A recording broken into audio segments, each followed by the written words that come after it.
So I just thought I was recording for the past 5 minutes, but I was not. So welcome to my channel. My name is Claudia and this is Katie Counseling. Sitting in my car, I am on my iPad, and I just had a few thoughts to share with you guys today because I feel like there is a lot of things that a lot of people don't mention or talk about when it comes to clinical mental health counseling. And again, I feel like I'm repeating myself now because I just talked about this for 5 minutes, but you have to understand that when you are going to get into this profession, that it is going to be being exposed to other people's trauma. And if you understand that, that's great. But you also have to understand that there's probably things you've never been exposed to or heard of that are a reality in this world. And I want you guys to be aware of these things because, again, you are being exposed to other people's life, and it's a lot sometimes. And before making the decision to actually enroll in this type of program and to be able to go through it and then to be able to do this, if that's what you decide to do when you're done with school, you have to make this conscious decision that you may be exposed to these certain things.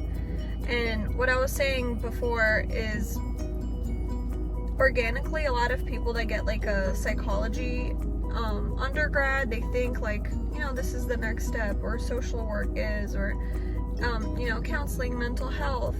But you do have to really look at what you're going to be learning about, what you will be exposed to, what's expected of you, because it's not just like finishing school and working in, I don't know, marketing or in different places. And I, you know, can compare this to probably doctors and nurses and people in the medical field that do other things with clients, because it's a lot and you have to make that choice. So I wanted to read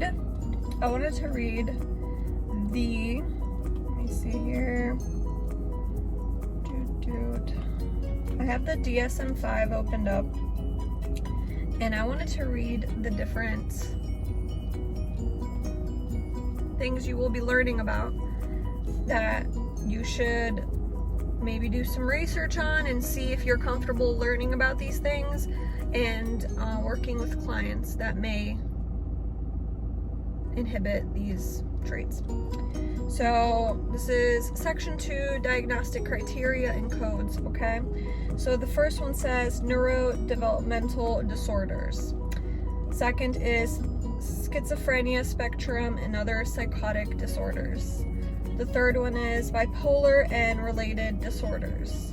Next, we have depressive disorders, anxiety disorders, obsessive compulsive and related disorders, trauma and stressor related disorders, dissociative disorders, somatic symptom and related disorders, feeding and eating disorders, elimination disorders, sleep-wake disorders, sexual dysfunctions, gender dysphoria, disruptive impulse control and conduct disorders, substance-related and addictive disorders, neurocognitive disorders, personality disorders, paraphilic disorders, other mental disorders, medication-induced movement disorders, and other adverse effects of medication.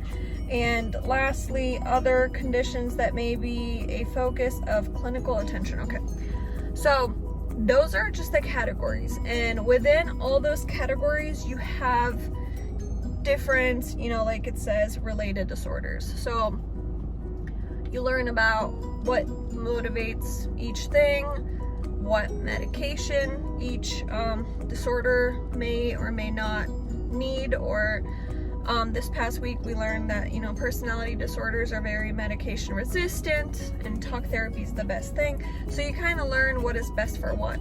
But again, think about if you're going to be comfortable working with people, for example, that are in psychosis, or people that need to be stabilized, or somebody that's in substance abuse, that's, you know, heavy in their addiction and they're, you know, going into treatment with you.